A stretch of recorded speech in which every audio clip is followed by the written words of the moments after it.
Oi. Bem-vindos de volta ao canal, pessoal. Aqui é o Léo. Então vamos dar uma olhada aqui no Grow the Pie. Eles lançaram um novo dashboard muito bom. Se você não conhece o Grow the Pie, eles fazem vários dashboards onde você pode acompanhar os fundamentos do Ethereum, e eles lançaram um novo que eu gostei bastante. Então você tem o ecossistema do Ethereum. Então isso é o que eu venho dizendo há muito tempo. Sempre que você olha para o Ethereum, precisa enxergá-lo como um todo, porque ele é basicamente uma economia digital.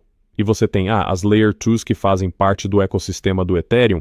Então, o total de transações por segundo que o Ethereum está fazendo agora parece que, quero dizer, você pode ver ali ao vivo, 410, 409, então está bem consistente, e você pode usar uma barrinha suspensa. Você pode filtrar por Layer 2 para ver quais tem mais transações agora. Então, se descermos para as transações diárias por segundo, isso é interessante porque realmente mostra um crescimento explosivo nas transações por segundo aqui.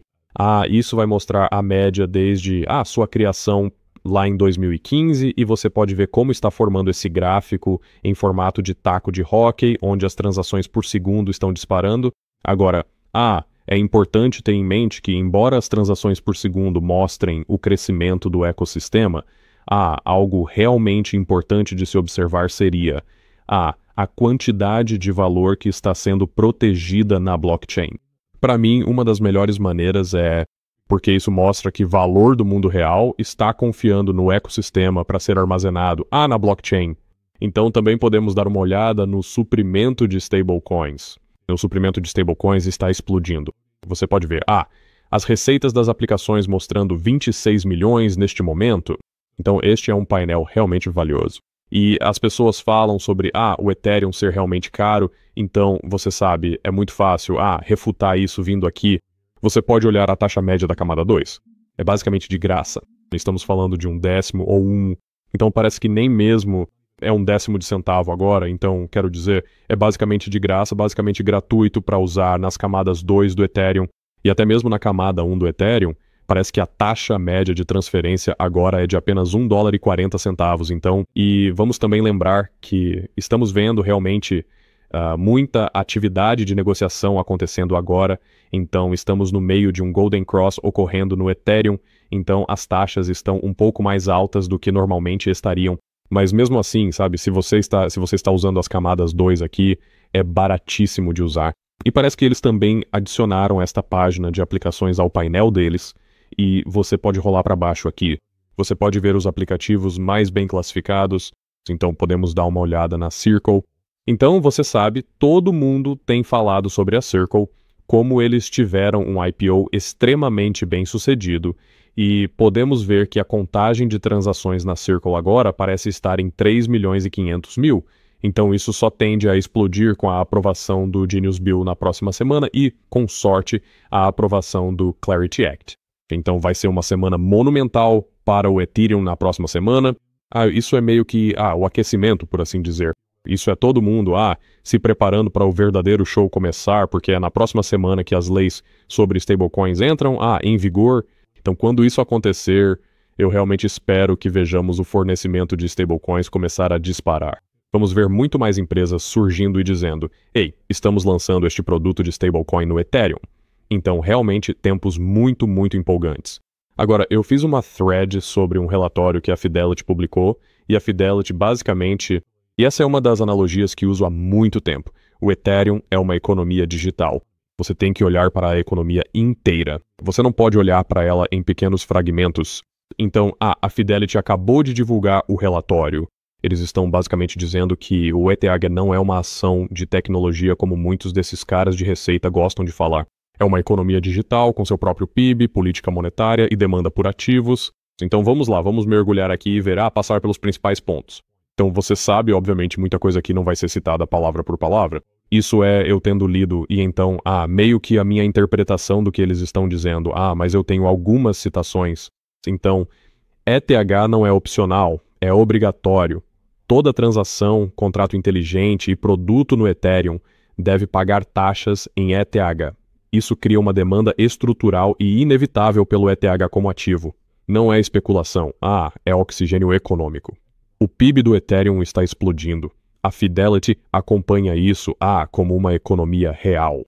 Então você tem o consumo com as taxas de gás, tem investimento e staking em DeFi, você tem governo, que é semelhante a recompensas de validadores, exportações sendo como bridges, transferindo da sua economia para outra blockchain, e o ETH captura tudo isso. E então eles mostraram um gráfico muito interessante aqui, que basicamente mostra que o ETH não está desacelerando, está integrando o mundo inteiro. A Fidelity confirma que o crescimento de usuários do Ethereum está explodindo em suas Layer 2s, como Arbitrum, Optimism e Base. E isso é realmente importante porque muitas pessoas gostam de apontar e olhar para as transações da camada base do Ethereum e dizer, olha, as transações na camada base não estão crescendo. Bem, o que você precisa ter em mente é que essas transações na camada base são basicamente como arquivos zip.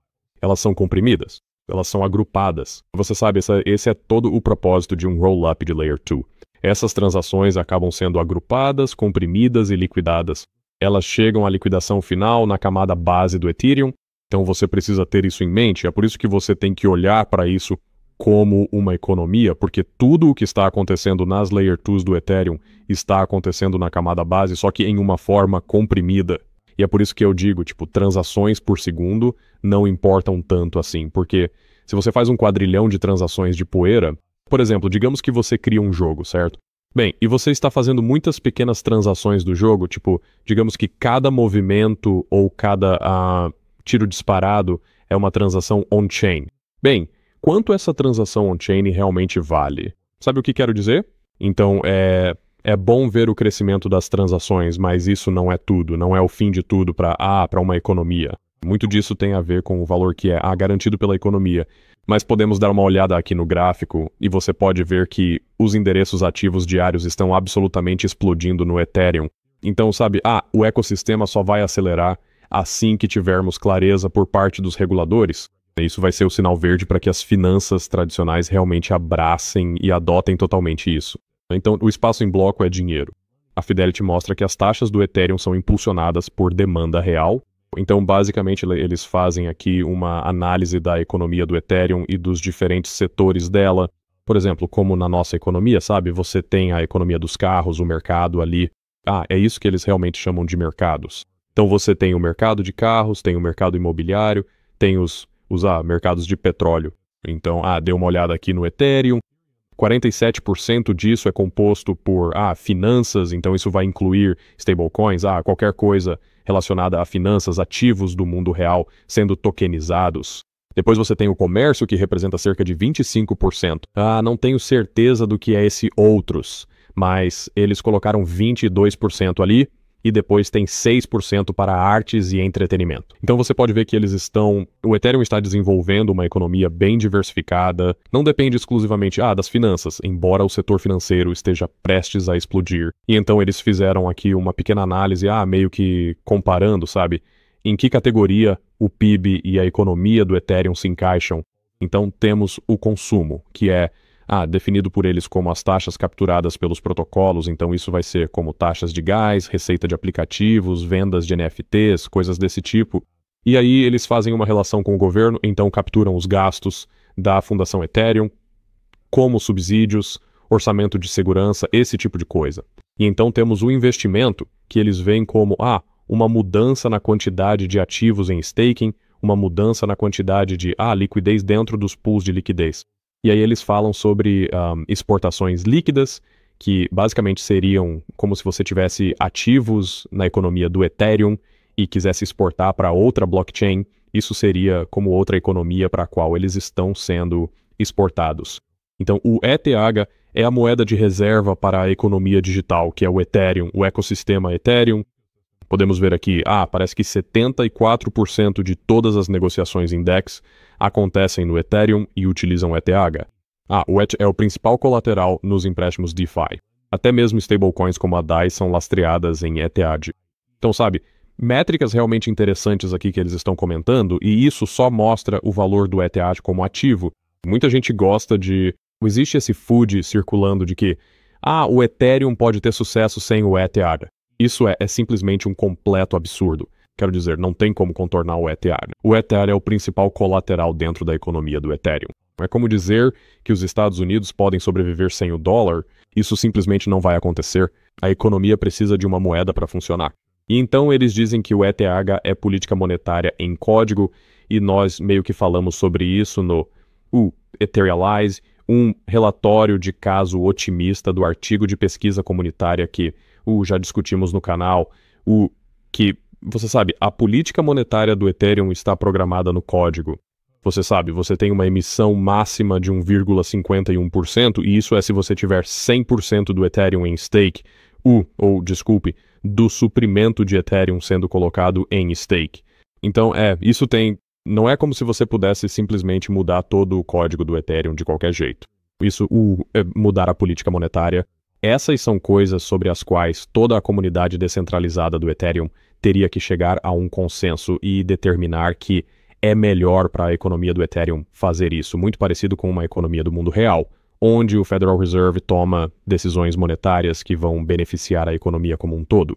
Então, você sabe, nós temos o EIP 1559, que atua como uma queima, que queima a quantidade de emissão.